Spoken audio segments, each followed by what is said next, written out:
साल 1508 मेवाड़ के महाराज महाराणा रायमल का निधन हो जाता है, जिसके बाद उनके तीनों बेटों में से सबसे छोटे बेटे राणा संग्राम सिंह सत्ता संभालते हैं। लेकिन उनका ये सफर आसान नहीं होने वाला था, क्योंकि अब उनका सामना होने वाला था दो सबसे ताकतवर सम्राटों से, जिनमें से पहला था दिल्ली का सुल्तान इब्राहिम लोदी और दूसरा था काबुल का शासक बाबर।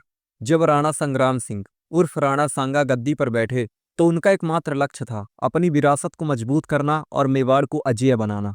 इसके लिए उन्होंने सबसे पहले अपने क्षेत्र के राजपूत घरानों को संगठित किया, उन्हें अपनी सेना में शामिल किया, जिसके बाद उनकी सेना में कुशल घुड़सवार, तलवारबाज और वीर योद्धा थे। इसके साथ ही उन्होंने चित्तौड़गढ़ की मरम्मत करवाई और नए किले बनवाए, ताकि अपने साम्राज्य की सुरक्षा को और अधिक मजबूत किया जा सके। अपनी सेना को मजबूत करने के बाद राणा सांगा ने साल 1519 में मालवा के सुल्तान महमूद खिलजी द्वितीय को हराकर मालवा पर विजय प्राप्त की।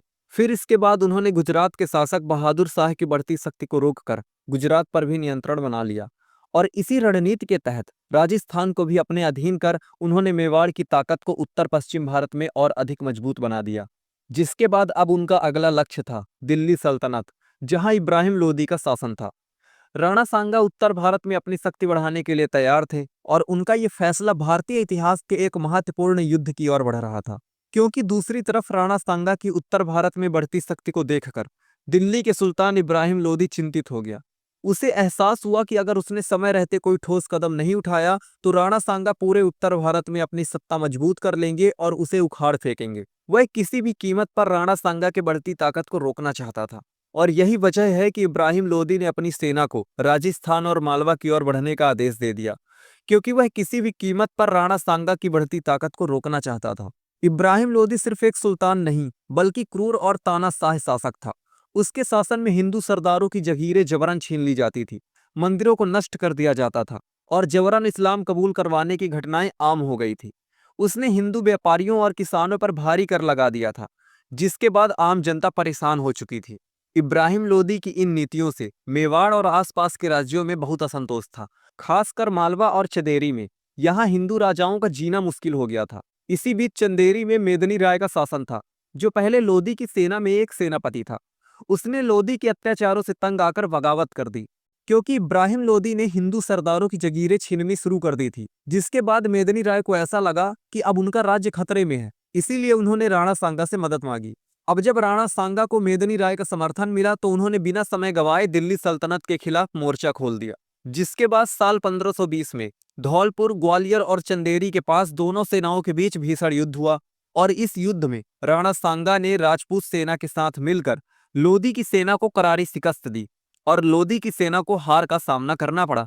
जिसके बाद दिल्ली सल्तनत की पकड़ उत्तर भारत में कमजोर पड़ गई। इस युद्ध में इब्राहिम लोदी को भारी नुकसान उठाना पड़ा। अब इस युद्ध के बाद इब्राहिम लोदी को भारी नुकसान उठाना पड़ा, और इस तरह से राणा सांगा की विजय ने लोदी के उत्तर भारत पर कब्जे की योजना को पूरी तरह चकनाचूर कर दिया। इस जीत के बाद राणा सांगा का प्रभाव राजस्थान, मालवा, ग्वालियर और चंदेरी तक फैल चुका था। हालांकि दिल्ली और आगरा जैसे प्रमुख क्षेत्र अभी भी इब्राहिम लोदी के नियंत्रण में थे, लेकिन अब उसकी शक्ति पहले जैसे नहीं रही, क्योंकि इब्राहिम लोदी के इस हार के बाद उसकी सत्ता बहुत कमजोर हो गई थी, और यही वजह थी कि बाबर को भारत पर आक्रमण करने का मौका मिल गया।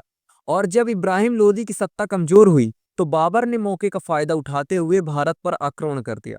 जिसके बाद साल 1526 में बाबर और इब्राहिम लोदी के बीच पानीपत का पहला युद्ध होता है, जिसमें बाबर की जीत होती है, क्योंकि इब्राहिम लोदी पहले से ही कमजोर हो चुका था जब उसका टकराव राणा सांगा से हुआ था। पानीपत के इस पहली लड़ाई में बाबर ने इब्राहिम लोदी को मारकर दिल्ली और आगरा पर कब्जा कर लिया और खुद को दिल्ली का नया सुल्तान घोषित कर दिया। अब जब दिल्ली और आगरा पर बाबर का कब्जा हो गया तो राणा सांगा को यह महसूस हुआ कि बाबर एक विदेशी आक्रमणकारी है, जिसने भारत पर शासन करने के उद्देश्य से आक्रमण किया है। दिल्ली सल्तनत की कमजोरी के बाद उत्तर भारत की सत्ता अब बाबर के हाथों में थी। राणा सांगा उस समय के सबसे शक्तिशाली हिंदू राजाओं में से एक थे, लेकिन जब उन्होंने देखा कि एक विदेशी आक्रमणकारी भारत में घुसकर दिल्ली और आगरा पर कब्जा जमा चुका है, तो उन्हें यह स्वीकार नहीं था। इसीलिए उन्होंने मुगलों को भारत से खदेड़ने के लिए एक रणनीति बनाई। उन्होंने उत्तर भारत के विभिन्न राजपूत राज्यों, अफगान सरदारों और गैर मुस्लिम ताकतों को एकजुट किया, जो बाबर के खिलाफ थी। उनकी योजना यह थी कि एक संयुक्त हिंदू अफगान सेना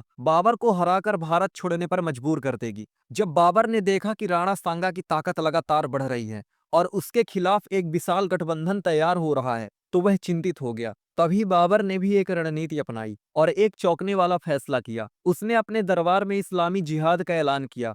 उसने अपने सैनिकों को समझाया कि यह सिर्फ एक युद्ध नहीं, बल्कि इस्लाम की रक्षा के लिए एक पवित्र युद्ध यानी जिहाद है। उसने अपनी सेना का मनोबल बढ़ाने के लिए झूठी कसम खाई कि वह कभी मांस मदिरा का सेवन नहीं करेगा और पूरी तरह से इस युद्ध को इस्लाम की जीत के रूप में देखेगा। जिसके बाद 17 मार्च 1527 को राजस्थान के खानवा में राणा सांगा और बाबर के बीच भयानक युद्ध हुआ। इस युद्ध में राणा सांगा की सेना में लगभग 80,000 राजपूत योद्धा थे, जिनके साथ अफगान सरदार भी शामिल थे, जबकि बाबर के पास सिर्फ 20 से 25,000 सैनिक थे, लेकिन तोप और बारूदी हथियारों के साथ। अब बहुत सारे लोगों का सवाल यही है कि राणा सांगा खानवा का युद्ध कैसे हार गए, जबकि उनके पास बाबर की सेना से 3 गुना ज्यादा सैनिक थे। तो देखिए, युद्ध शुरू होते ही राजपूत सेना ने बाबर की सेना पर जबरदस्त हमला कर दिया। राणा सांगा ने अपनी शक्तिशाली घुड़सवारी सेना के साथ बाबर के सैनिकों को बुरी तरह से कुचल दिया। लेकिन जब बाबर ने देखा कि उसकी सेना कमजोर पड़ रही है, तो उसने एक नई रणनीति अपनाई, जिसका नाम था तुलुगुमा रणनीति। इसमें उसने अपनी सेना को 3 भागों में बांट दिया,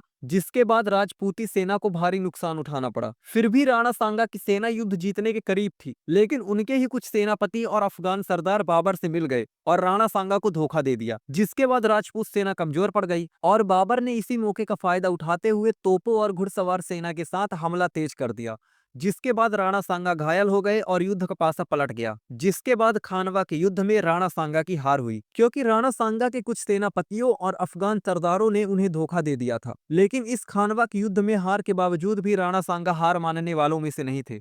उन्होंने अपनी सेना को दोबारा संगठित करना शुरू कर दिया और बाबर के खिलाफ फिर से युद्ध करने की योजना बनाने लगे। लेकिन साल 1528 में अपने ही साथियों द्वारा जहर देकर उनकी हत्या कर दी गई। कुछ इतिहासकारों का कहना यह है कि उनके ही कुछ साथियों ने मुगलों के साथ मिलकर उन्हें जहर देकर मार दिया, ताकि बाबर के खिलाफ दोबारा युद्ध न हो सके। राणा सांगा की मौत के बाद भारत में मुगलों की जड़ें मजबूत हो गई और बाबर का शासन पूरे उत्तर भारत में स्थापित हो गया। लेकिन राणा सांगा की वीरता और उनकी संघर्ष भरी गाथा इतिहास में अमर हो गई। तो दोस्तों, अगर आपको वीडियो पसंद आई होगी तो प्लीज लाइक कर दीजिएगा, सब्सक्राइब कर दीजिएगा। हम इसी तरह की बेहतरीन वीडियो लाते रहते हैं और आपको इतिहास से रूबरू कराते हैं। हम मिलेंगे अगली वीडियो में, तब तक के लिए बाय बाय।